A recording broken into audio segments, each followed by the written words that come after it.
आप सोचिए कि जब 8 भारत विरोधी इस्लामिक कट्टरपंथी पार्टियां एक झटके में एकजुट होने को मजबूर हो जाएं, तो समझ जाइए कि सामने वाला कितना ताकतवर है। ये लोग जो हमेशा अलग रहते थे, आज घबराहट में एक हो गए हैं, सिर्फ इसलिए ताकि उनका कट्टरपंथी वोट बैंक बिखरे नहीं, क्योंकि सामने जो आंधी आई है वो कोई साधारण आंधी नहीं। ये एक राजनीतिक तूफान है जिसने अमेरिका, पाकिस्तान और चीन तीनों को एक साथ हिलाकर रख दिया है। अमेरिका जो पिछले 2.5 साल से दिन रात एक करके बांग्लादेश में अपनी जड़ें मजबूत कर रहा था, उसने अपने एनजीओ के जरिए छात्रों को भड़काया। CIA ने करोड़ों डॉलर खर्च किए इस षड्यंत्र में। पाकिस्तान जो 1971 में गंवाए हुए बांग्लादेश को किसी तरह वापस अपने प्रभाव में लाने की साजिश रच रहा था, ISI के एजेंट वहां सक्रिय थे। और चीन जो अपने कर्ज के जाल में बांग्लादेश को फंसाकर उसकी जमीन हथियाने की फिराक में था, चटगांव बंदरगाह पर नजरें गड्ढा रखी थी, आज इन तीनों के सामने अपनी पूरी मेहनत पर पानी फिरता दिख रहा है।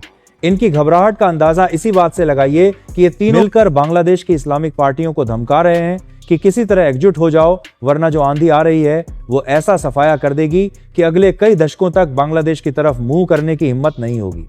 जब हम गर्व के साथ तिरंगे को ऊंचा उठा रहे हैं, तो आप लाइक, सब्सक्राइब और कमेंट में भारत माता की जय लिखने में क्यों झिझकते हैं?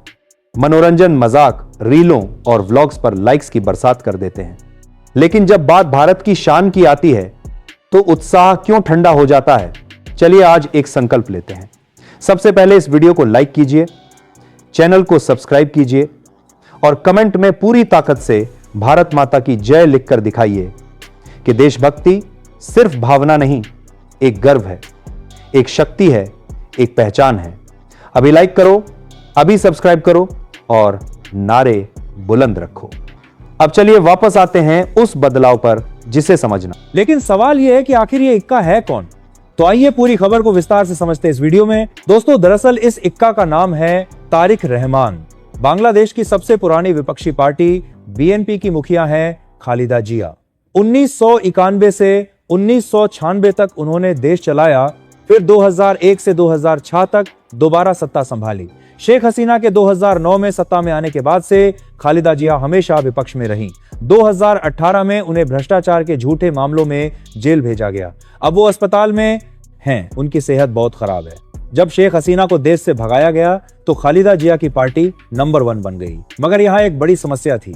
खालिदा जिया मौत के बिस्तर पर हैं। डॉक्टरों का कहना है कि उनकी किडनी फेल हो रही है, लीवर में भी समस्या है और BNP में उनके बाद कोई ऐसा नेता नहीं था जो इतनी बड़ी पार्टी को संभाल सके। BNP के महासचिव मिर्जा फखरुल में वो करिश्मा नहीं है। इसलिए राजनीतिक जानकारों का मानना था कि फरवरी 2026 के चुनावों में किसी को बहुमत नहीं मिलेगा। ऑक्सफोर्ड यूनिवर्सिटी के एक सर्वे में भी हंग पार्लियामेंट की बात कही गई थी और फिर मोहम्मद यूनुस लंबे समय तक सत्ता में बना रहेगा। यूनुस ने पिछले 1 साल में बांग्लादेश की अर्थव्यवस्था को तबाह कर दिया।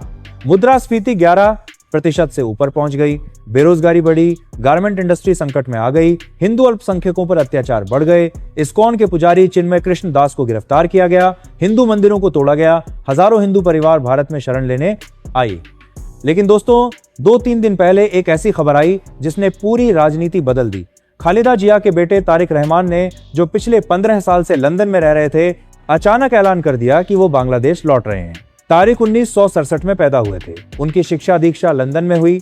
2001 से 2006 तक जब उनकी मां प्रधानमंत्री थीं, तो वो भी सक्रिय राजनीति में थे। 2007 में सेना ने तख्ता पलट कर दिया। तारिक को गिरफ्तार किया गया। बाद में इलाज के नाम पर लंदन जाने की इजाजत मिली। उन पर भ्रष्टाचार के मामले चलाए गए। पिछले 15 साल से वो चुपचाप लंदन में रह रहे थे। लेकिन अब जब शेख हसीना को भगाया गया और उनकी मां की हालत बिगड़ी, तो उन्होंने वापसी का फैसला किया और सिर्फ लौटने का ही नहीं बल्कि प्रधानमंत्री पद के उम्मीदवार भी बनने का। इस एक ऐलान ने बांग्लादेश में बिजली गिरा दी। BNP में नई जान आ गई और सबसे बड़ा सबूत तब मिला जब तारिक रहमान बांग्लादेश पहुंचे। ढाका के हवाई अड्डे पर पूरे 10 लाख से ज्यादा लोग उनका स्वागत करने पहुंचे। बांग्लादेश के इतिहास में किसी नेता के स्वागत में इतनी भीड़ कभी नहीं जुटी थी। 1900 के साथ 96 में जब खालिदा जिया चुनाव हार कर लौटी थी, तब भी इतनी भीड़ नहीं थी। हवाई अड्डे से लेकर उनके घर तक पूरे 25 किलोमीटर के रास्ते में लोगों की भीड़ थी। सड़कों पर, छतों पर, पेड़ों पर हर जगह लोग खड़े थे। तारिक रहमान की गाड़ी के चारों तरफ 3-4 परतों में सुरक्षा कर्मी खड़े करने पड़े। बांग्लादेश की मीडिया ने इसे ऐतिहासिक स्वागत का नाम दिया।